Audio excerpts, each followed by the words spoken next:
Sepatu Cinderella dipakai Manohara. Damai sejahtera untuk kita semua. Teman-teman yang terkasih dalam Kristus, pada kali ini saya akan berbagi tentang pengalaman saya, bagaimana saya merefleksikan hidup saya, dan juga mencoba untuk mengkaitkan dan menghubungkan antara pengalaman pribadi saya dengan apa-apa saja yang ternubuat dalam kitab suci.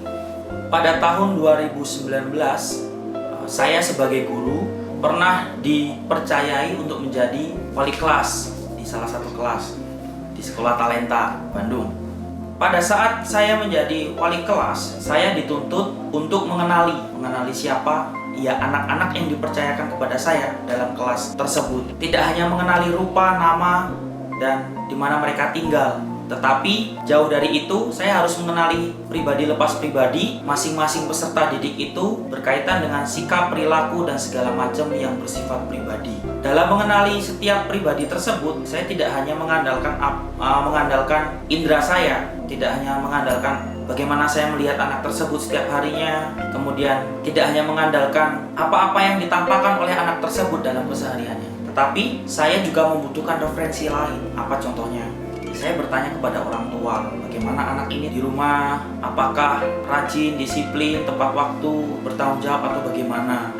Itu saya membutuhkan referensi orang tua. Juga saya membutuhkan referensi teman-teman saya, teman-teman guru yang lainnya. Selalu bertanya, anak A ini bagaimana ketika dalam pembelajaran? Apakah aktif atau bagaimana? Ataukah pasif? Ataukah sering tepat waktu mengumpulkan tugas atau tidak? Itu referensi saya. Selebihnya, saya juga membaca buku berkaitan dengan psikologi anak, remaja, supaya saya mengenali anak-anak yang saya dampingi dalam kelas tersebut. Semua usaha-usaha itu saya lakukan untuk apa? Ya, untuk mengenal anak tersebut. Ketika saya sudah mengenal anak tersebut, saya jadi mengerti bagaimana saya harus bersikap, bagaimana saya harus menempatkan diri saya sebagai wali kelas, supaya anak tersebut mau dan dengan senang hati untuk didampingi oleh saya.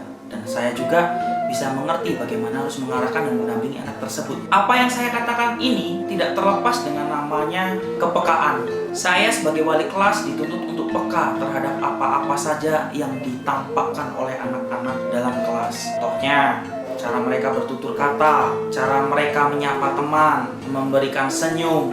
Itu harus saya pelajari. Mau tidak mau saya harus mengerti apa makna di balik senyuman mereka, apa makna dari kalimat-kalimat yang mereka ucapkan, apa makna dari tindakan, gerakan, body language yang mereka gunakan ketika berhadapan dengan saya. Sehingga saya mampu untuk mengenali, untuk mengerti, dan memahami apa sih yang dimau sama anak tersebut. Dalam kitab suci Perjanjian Lama, 1 Samuel bab 3 ayat 1 sampai dengan ayat 21, di sana juga digambarkan bagaimana kepekaan hati, kepekaan batin itu sungguh dibutuhkan untuk apa? Untuk memahami kehendak Allah, untuk memahami panggilan Allah akan diri kita sebagai manusia. Samuel dipanggil oleh Allah sampai 3 kali, Samuel, Samuel, Samuel. Tetapi apa reaksi Samuel ketika mendengar panggilan tersebut? Samuel mengira itu adalah ayahnya yang memanggil dia, tapi ternyata itu adalah suara Allah. Bahwa betapa untuk mendengarkan sapaan Allah, untuk mendengarkan dan mengerti, memahami bahkan kehendak Allah dalam diri kita manusia ini, kita membutuhkan kepekaan hati.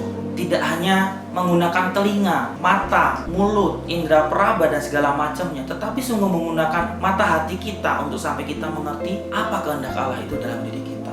Sampai saat ini pun, saya selalu masih belajar untuk mengerti apa sebenarnya kehendak Allah dalam diri saya. Ketika saya di sekolah, apa sebenarnya kehendak Allah atas diri saya ketika saya di sekolah. Ketika di rumah saya sebagai kepala keluarga, apa sebenarnya kehendak Allah dalam diri saya sebagai kepala keluarga. Dalam masyarakat, apa sebenarnya kehendak Allah atas diri saya di dalam masyarakat itu. Saya juga masih belajar karena hakikatnya manusia ya, selalu belajar untuk menjadi pintar, menjadi cerdas, dan segala macamnya. Berbicara tentang kepekaan, kita tidak bisa sekali lagi dilepaskan dengan namanya pengenalan. Seperti saya sebagai wali kelas tadi, saya nggak bisa mengerti apa makna anak-anak bergerak, bertindak, berbicara, dan segala macamnya ketika saya tidak mengenali masing-masing pribadi, setiap pribadi tersebut. Samuel pun begitu. Samuel tidak akan mengerti bahwa itu panggilan Allah ketika Samuel tidak menggunakan kepekaan hatinya. Ketika saya semakin ingin menjadi peka, maka saya harus semakin mau dengan rendah hati untuk memahami, mengenal orang. Ketika saya misalnya saya ingin memahami dan mengenal seorang anak dalam kelas saya misalnya sebagai wali kelas, ya saya harus mau mencari tahu tentang dia dari manapun itu sumbernya. Ketika kita hendak memahami kehendak Allah lebih-lebih dalam hidup kita, sumbernya ada di sini, di kitab suci. Mungkin bulan ini bulan yang tepat ya, sebenarnya bulan-bulan yang lain juga tepat yang baik, tapi mungkin bulan ini dikhususkan untuk bagi umat Katolik sebagai bulan kitab suci nasional. Baik bagi kita, mari bersama-sama semakin mengenal Allah dengan cara apa? Membaca kitab suci. Semakin kita ingin mengenal Allah, semakin di sana akan ada namanya kepekaan hati. Kepekaan atas apa? Kepekaan atas apa kehendak Allah dalam diri kita. Nggak usah jauh ke kehendak Allah dulu. Kita semakin peka terhadap apa-apa saja yang terjadi di sekeliling kita, di sekitar kita. Orang terjatuh kita bantu, orang terkapar di tengah jalan kita bantu tanpa memikirkan terkapar karena apa. Just do it, just ikhlas saja membantu orang tersebut, nggak usah tanpa berpikir panjang. Sekali lagi saya mau mengatakan bahwa mari kita bersama-sama meningkatkan minat kita membaca kitab suci agar kita sama-sama bisa mengenali Allah dan sehingga kita juga mampu untuk memahami apa sebenarnya kehendak Allah dalam diri kita, di dalam masyarakat, berbangsa, beragama, bernegara. Terima kasih, semoga apa yang saya sampaikan hari ini, apa yang saya sharingkan berguna bagi kehidupan kita, berguna bagi perkembangan kerohanian kita, terutama kepekaan hati kita, perkembangan diri kita untuk menjadi lebih baik sehingga